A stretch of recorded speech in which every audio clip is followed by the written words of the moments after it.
नमस्कार, देवभूमि समाचारों में आप सभी का स्वागत है। मैं हूं आपके साथ सबिहा। आगे आप मेरे साथ देखेंगे उत्तराखंड से जुड़ी तमाम छोटी बड़ी खबरें विस्तार से, लेकिन सबसे पहले नजर उत्तराखंड हेडलाइंस पर। चंपावत से विजयी होकर देहरादून लौटे मुख्यमंत्री पुष्कर सिंह धामी, कार्यकर्ताओं ने किया जोरदार स्वागत। सीएम ने कहा प्रदेश के विकास के कामों को देंगे रफ्तार।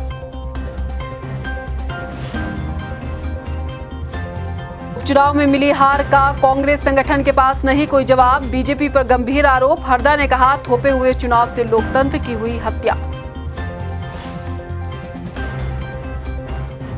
नम आंखों से शहीद प्रवीण सिंह को दी गई अंतिम विदाई, श्रद्धांजलि देने के लिए हजारों लोगों का उमड़ा हुजूम। जम्मू कश्मीर के शोपिंग में बम धमाके में शहीद हुए थे प्रवीण। चारधाम यात्रा में आस्था पर भारी पड़ रही सांसें, महीने भर की यात्रा के दौरान हार्ट अटैक से 124 मौतें, प्रॉपर फिजिकल फिटनेस के साथ ही करें यात्रा।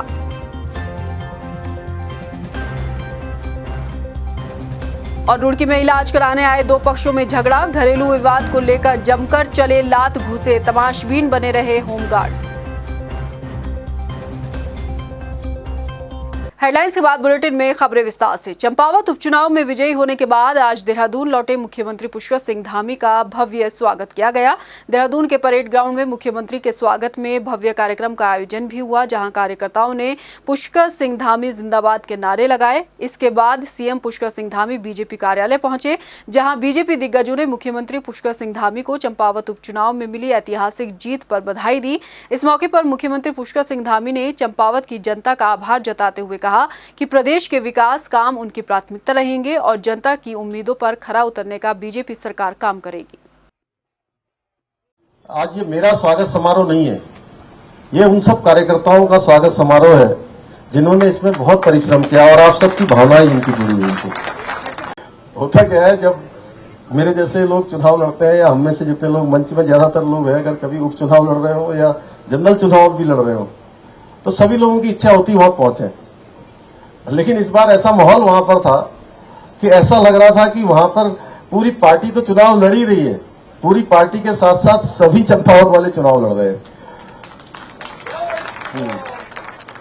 और 94% लगभग जो है वोट मिला है। इससे पहले चंपावत उपचुनाव में मिली बड़ी जीत के बाद मुख्यमंत्री पुष्कर सिंह धामी आज नानकमत्ता स्थित गुरुद्वारा में मत्था टेकने भी पहुंचे। इस मौके पर जहां कार्यकर्ताओं ने उनका स्वागत किया, तो वहीं गुरुद्वारा प्रबंधक कमेटी के प्रधान हरबंस सिंह चुग और अन्य कमेटी पदाधिकारियों ने भी सीएम का स्वागत किया और उनको सरोपा भेंट किया। इस मौके पर सीएम धामी ने प्रधानमंत्री मोदी के 8 साल के कार्यकाल की उपलब्धियों को भी गिनाया।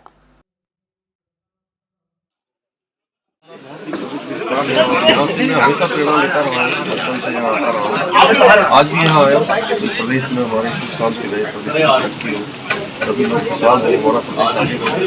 हमारे देश के यशस्वी प्रधानमंत्री मोदी जी के भी 8 साल का कार्यकाल पूरा हो गया। 8 साल के कार्यकाल में जिस प्रकार से उन्होंने भारत को मान सम्मान को बढ़ाने का काम किया है, भारत को आगे बढ़ाने का काम किया है, आगे भी वो इसी तरह से बढ़ाते रहे। भगवान उनको हमारे गुरु साहब जो है कृपा करें। जम्मू कश्मीर के शोपिया में आतंकियों के हमले में शहीद हुए प्रवीण सिंह गोसाई का पार्थिव शरीर टिहरी गढ़वाल के पुंडोली गांव पहुंचा, जहां ग्रामीणों ने शहीद को नम आंखों से विदाई दी। शहीद की अंतिम यात्रा में लोगों का हुजूम उमड़ पड़ा। मौजूद लोगों ने भारत माता के नारे लगाने के साथ ही पाकिस्तान के खिलाफ आक्रोश भी व्यक्त किया। वहीं अंतिम यात्रा में शामिल नेताओं ने शहीद के परिवार के लिए संवेदनाएं जाहिर की।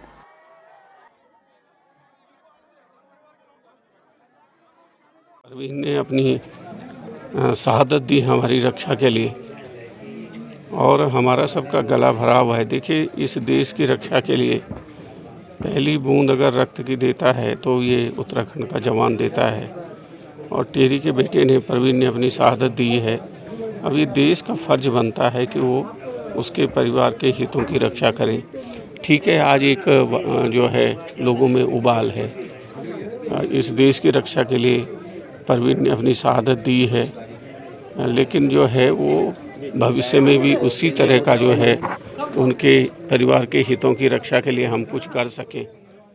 चंपावत उपचुनाव में मिली ऐतिहासिक जीत के बाद बीजेपी जश्न मना रही है तो कांग्रेस अपने संगठन की नाकामियों को भी न देखकर बीजेपी पर जमकर आरोप लगा रही है। कांग्रेस ने चंपावत उपचुनाव को थोपा हुआ चुनाव बताकर इसे लोकतंत्र की हत्या बताया है तो खुद के संगठन पर उठ रहे सवालों को लेकर कांग्रेस के पास कोई जवाब नहीं।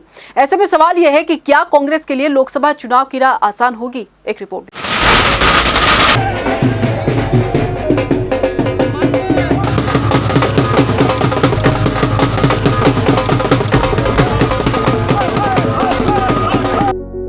चंपावत उपचुनाव में मुख्यमंत्री पुष्कर सिंह धामी की अब तक की सबसे शानदार और ऐतिहासिक जीत का जश्न बीजेपी प्रदेश भर में मना रही है। तो सीएम धामी को बड़ी जीत के लिए केंद्रीय नेताओं के खूब बधाई संदेश भी मिल रहे हैं। 55,000 से ज्यादा वोटों से जीतकर पुष्कर धामी ने राजनीति के इतिहास में नया अध्याय जोड़ने का काम किया है। तो ऐसा पहली बार हुआ जब कांग्रेस के उपचुनाव में जमानत जब्त हुई है। उत्तराखंड के चुनावी इतिहास में सीएम धामी की ये सबसे बड़ी जीत है। इससे पहले मुख्यमंत्री रहते हुए विजय बहुगुणा ने करीब 40,000 वोटों के अंतर से चुनाव जीता था। इसके बाद मुख्यमंत्री रहते हुए हरीश रावत ने भी उपचुनाव लड़ा और उनको 19,000 वोटों के अंतर से जीत हासिल हुई। इस बार के उपचुनाव में सीएम पुष्कर सिंह धामी की जीत ने पिछले सारे रिकॉर्ड तोड़ राजनीति में नए अध्याय की शुरुआत कर दी है।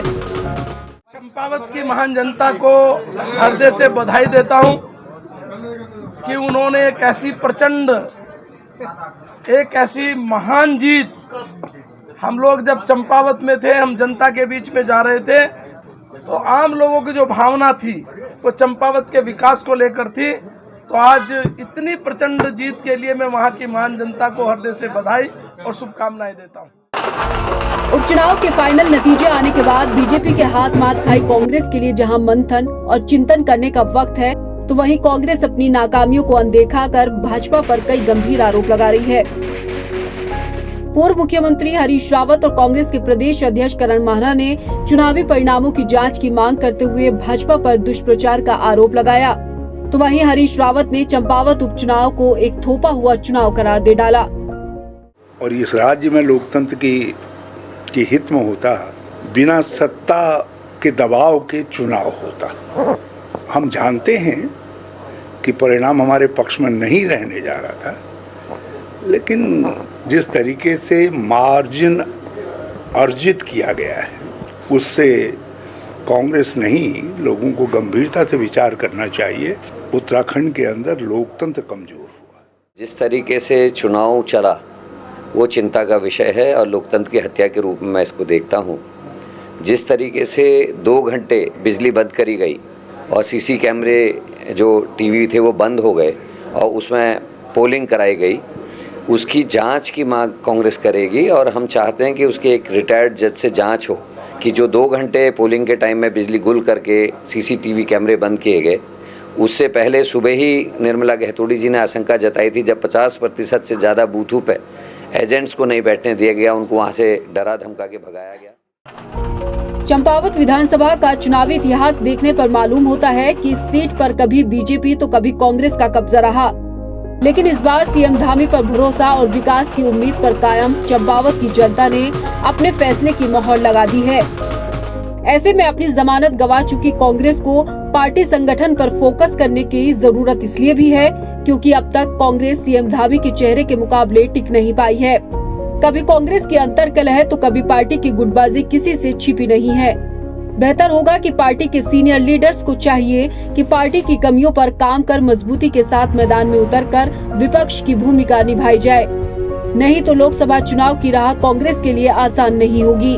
टाइम टीवी के लिए देहरादून से ब्यूरो रिपोर्ट।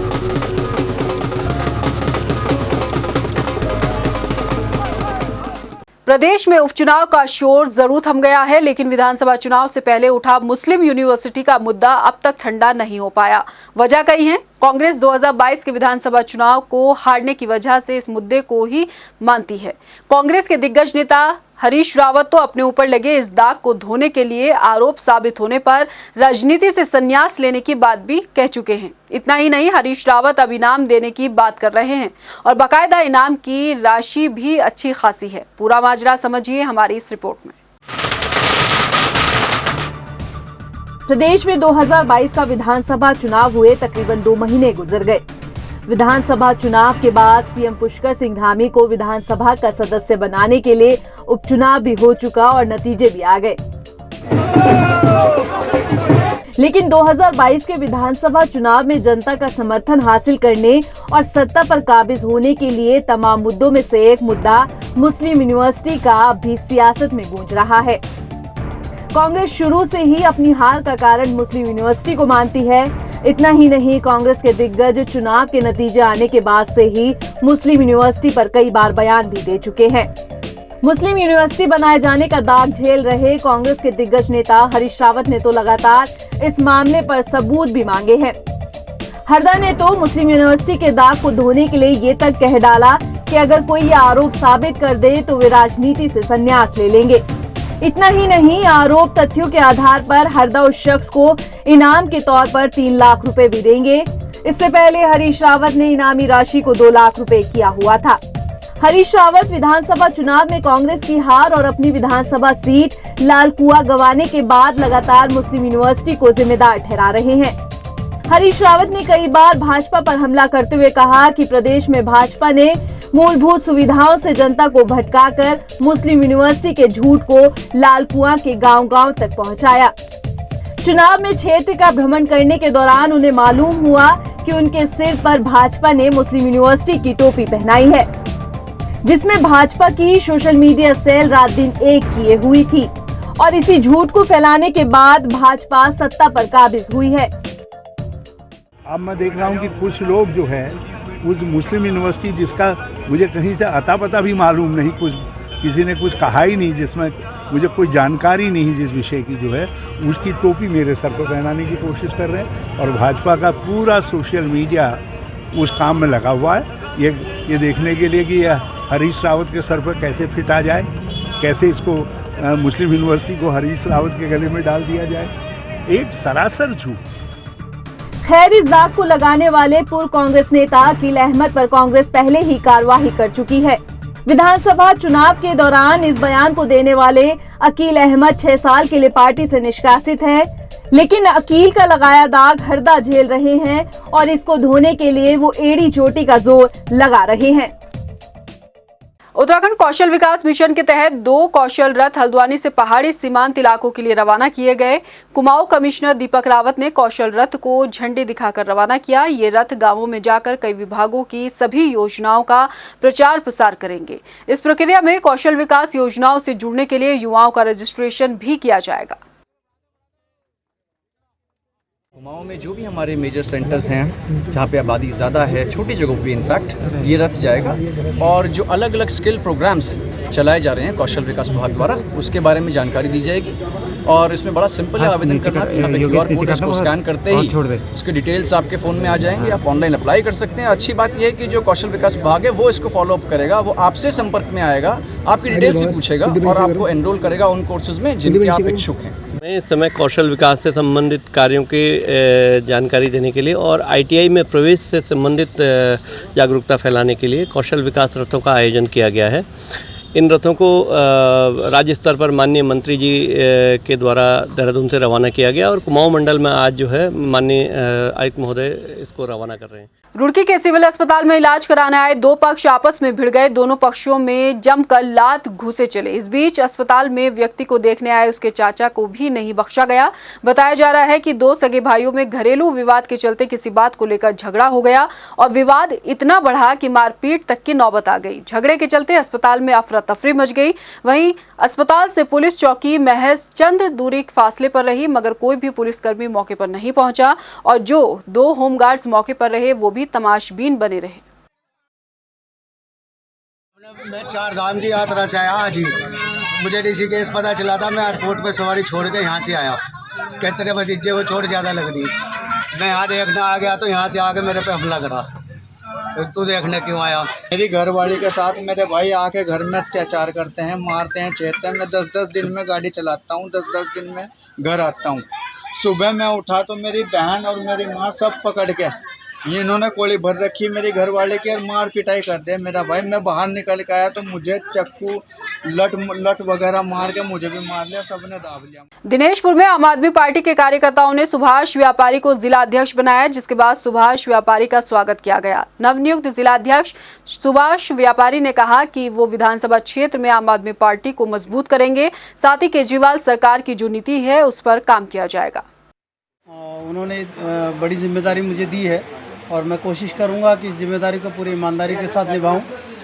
और जहां तक आपके सवाल का जवाब है, अभी हम संगठन के विस्तार को हम फोकस कर रहे हैं और विधानसभा अध्यक्ष से लेके बूथ अध्यक्ष तक हम पूरी कार्यकारिणी और मजबूती के साथ एक नई कार्यकारिणी का हम गठन करेंगे।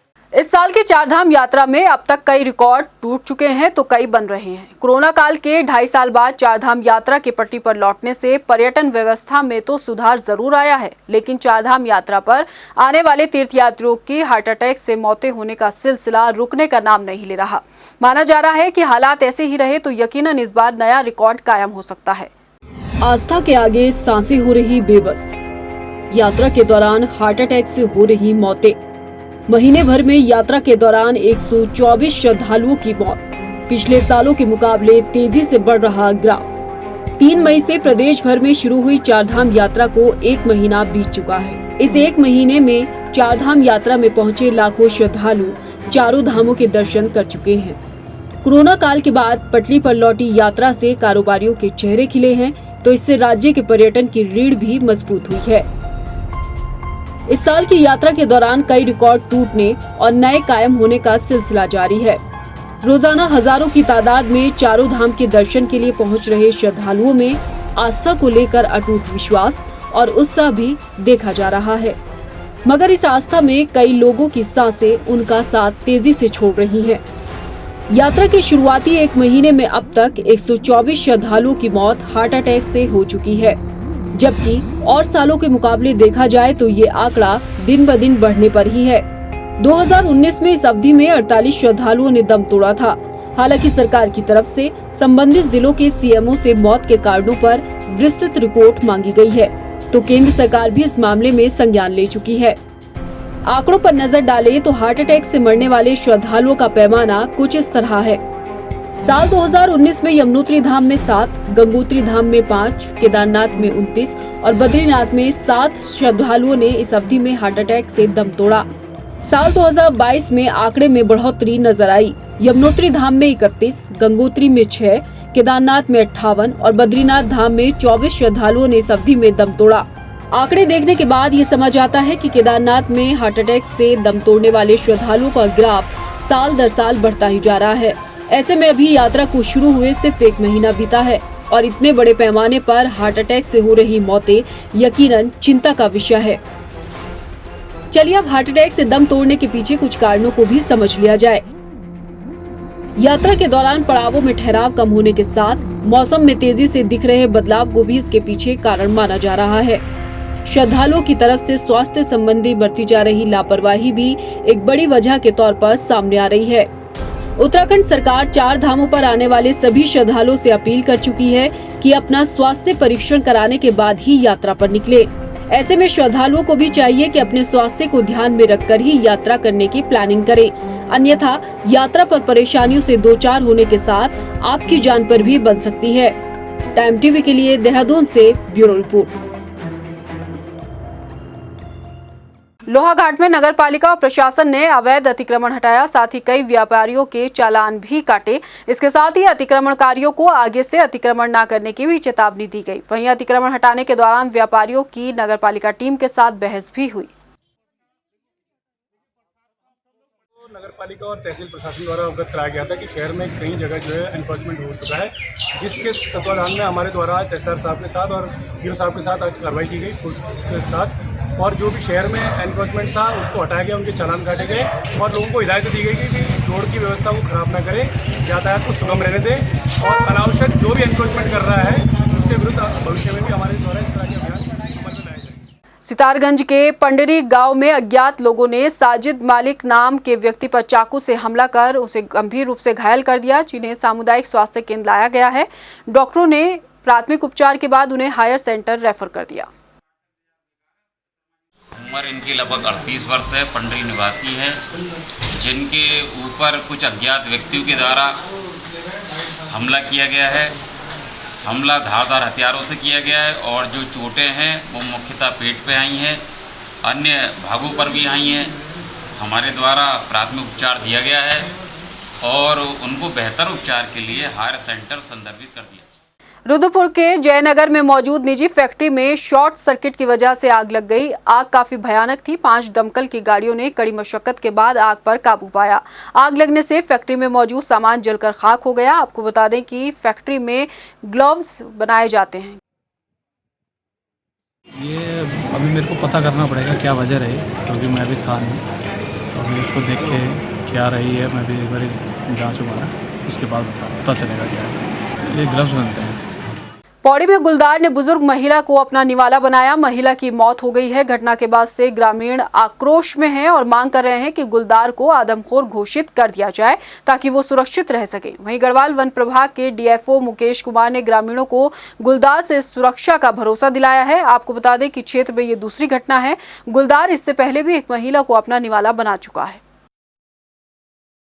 गांव की रहने वाली थी, महिला थी, वो अपने घर के आंगन में थी, उन पर भी हमला करके उनको मार दिया गया। उनका आज जब हम उसी केस के सिलसिले में जब गांव में पहुंचे, वस्तु स्थिति देखी गई तो वहाँ ग्रामीणों द्वारा सतलोड़ी की तरह ही प्रतिरोध किया गया और दबाव दिया गया कि इस बात की समस्या को या गुलदार की समस्या को सुलझाया। लोहाघाट में इन दिनों पुलिस फोर्स की कमी के चलते अराजक तत्वों का बढ़ना मिल रहा है। आए दिन कोई ना कोई घटना सामने आ जाती है जिससे आम लोग भी खासा परेशान हैं। लोगों का कहना है कि क्षेत्र में नशा बढ़ रहा है। नशेड़ी कभी सड़क किनारे खड़ी गाड़ियों को निशाना बनाते हैं तो कभी ओवर स्पीड की राह चलते राहगीरों को। ये है, यहाँ हमने शासन प्रशासन से मांग की थी सीसीटीवी कैमरे लगाने की और उन्हें अवगत भी कराया था कि यहाँ अराजक तत्व घूमते फिरते रहते हैं और ये कॉलेज रोड है और इसमें गश्त भी लगनी चाहिए। इससे पहले भी यहाँ वारदात हो चुकी है और हमें शासन प्रशासन को बताने के बाद भी इनने न कोई सीसीटीवी लगाया न कोई गश्त बढ़ाई। हम यही चाहते हैं जनता की सुरक्षा हो और उनका सामान सुरक्षित रहे और यहाँ की व्यवस्था ठीक हो। इस बुलेटिन में फिलहाल इतना ही। मुझे दीजिए इजाजत, लेकिन जाने से पहले एक नजर हेडलाइंस पर। नमस्कार।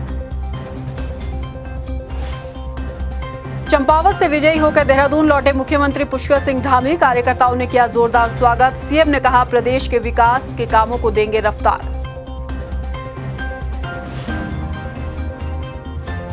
उपचुनाव में मिली हार का कांग्रेस संगठन के पास नहीं कोई जवाब। बीजेपी पर गंभीर आरोप। हरदा ने कहा थोपे हुए चुनाव से लोकतंत्र की हुई हत्या।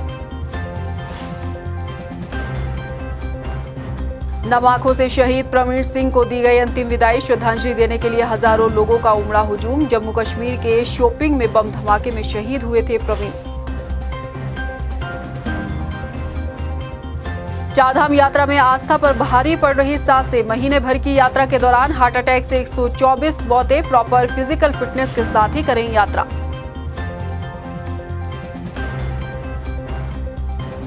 और रुड़की में इलाज कराने आए 2 पक्षों में झगड़ा। घरेलू विवाद को लेकर जमकर चले लात घुसे। तमाशबीन बने रहे होमगार्ड्स।